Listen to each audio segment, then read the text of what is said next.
For the vast majority of human history, the moment a ship slipped past the horizon, it effectively ceased to exist. Unless you were the captain standing on the bridge or the owner clutching the manifest back at port, the location, cargo, and fate of a vessel were a total mystery until it arrived at the destination. The ocean was like a black box. Today, however, the world looks very different. You can open a browser tab on your laptop or an app on your phone and watch every major ship on Earth move in real time. You can see cargo ships drifting off the coast of California. You can track oil tankers moving through the Strait of Hormuz. You can watch billions of dollars of global trade floating on a digital map, accessible to anyone with an internet connection. It feels like the ultimate victory of transparency over secrecy. But when you peel back the layers of that map, you realize that the ocean isn't actually transparent. It has just been privatized. This is a story of how the world's most remote places were turned into data points, and how a specific set of companies effectively monopolized the view of the seven seas. To understand how we got here, you have to understand the technology that made it possible. It is called AIS, the Automatic Identification System.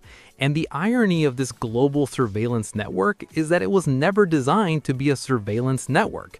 It was designed for safety.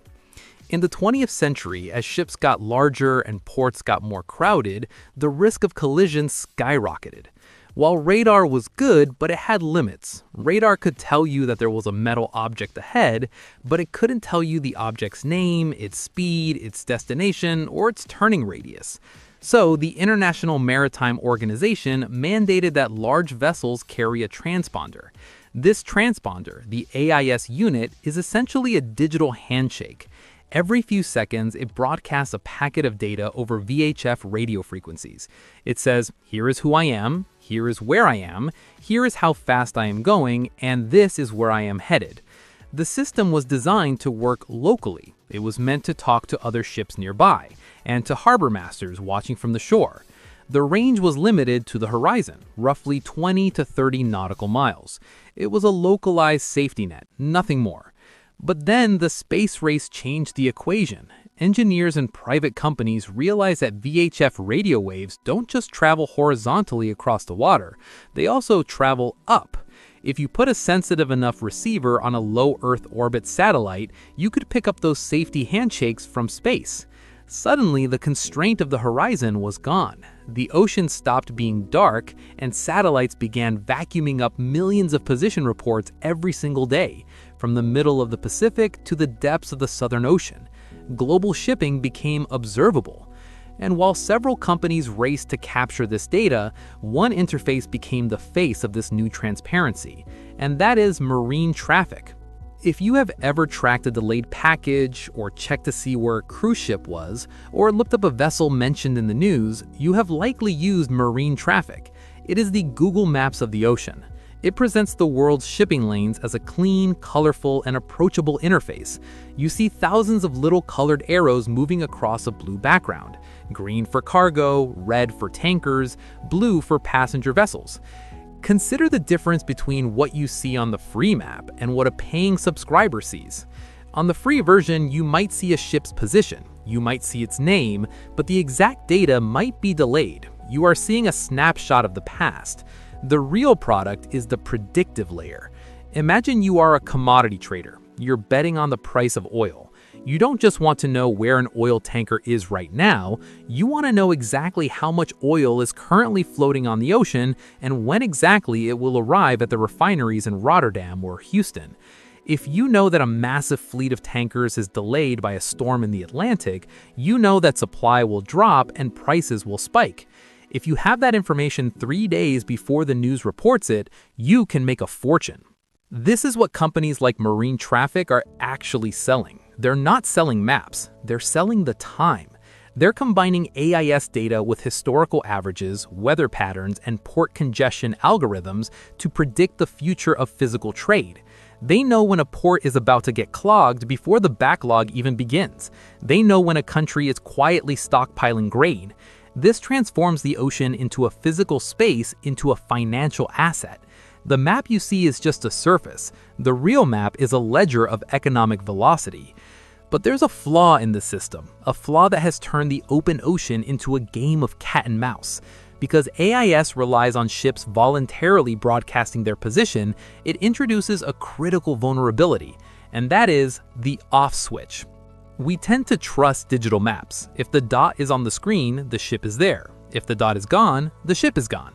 But in the world of high-stakes shipping, the map can be lied to. This brings us to the phenomenon of the dark fleet. There are hundreds of ships operating on the ocean right now that do not want to be found. These are vessels carrying sanctioned crude oil, or illegal weapons, or conducting unreported transshipments at sea. For these ships, AIS is not a safety feature, it's a liability. So they manipulate it. The simplest method is simply pulling the plug. A captain enters a contested zone, switches off the transponder, and the ship vanishes from the digital world. It becomes a ghost. On the marine traffic map, the icon just stops moving or fades away. But the tracking companies have gotten smarter. They don't just look for signals, they look for the silence. If a tanker is signaling its position every 10 minutes for 3 weeks and then suddenly goes silent for 48 hours while passing near a sanctioned nation, and then reappears with a different draft, meaning it sits lower or higher in the water, the data analysts know exactly what happened. The silence itself is the data point. It tells them a transfer occurred. So the dark fleet has evolved. They have moved from going dark to spoofing. Spoofing is when a ship hacks its own AIS system to broadcast a fake location. A ship might physically be loading oil in a port in the Middle East, but its digital signal says it is sailing harmlessly in circles in the South Atlantic. It creates a digital alibi. This has led to a bizarre digital reality, where the map shows ghost fleets, clusters of ships that appear to be moving in strange geometric patterns in the middle of nowhere because their GPS coordinates have been manipulated. The tracking companies are now in an arms race against these deception tactics.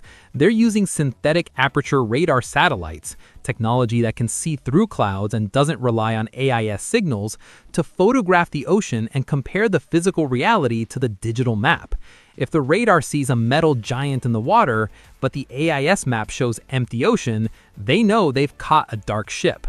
This creates a strange paradox. The ocean is more monitored than ever before, but the data is becoming more contested. It's a battle between those who want to see and those who need to remain hidden.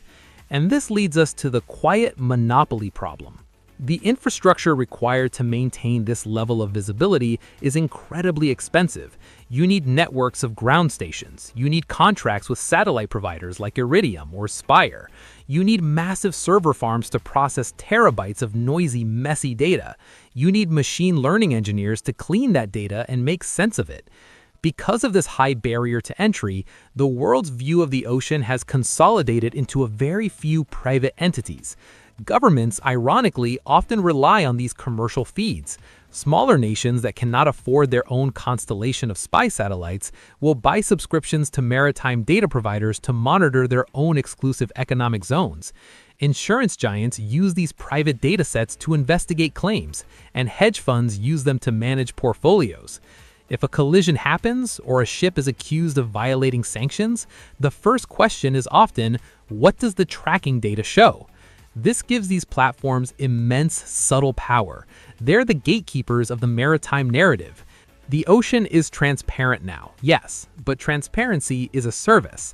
And like everything else in the modern world, the quality of your view depends entirely on how much you are willing to pay for it.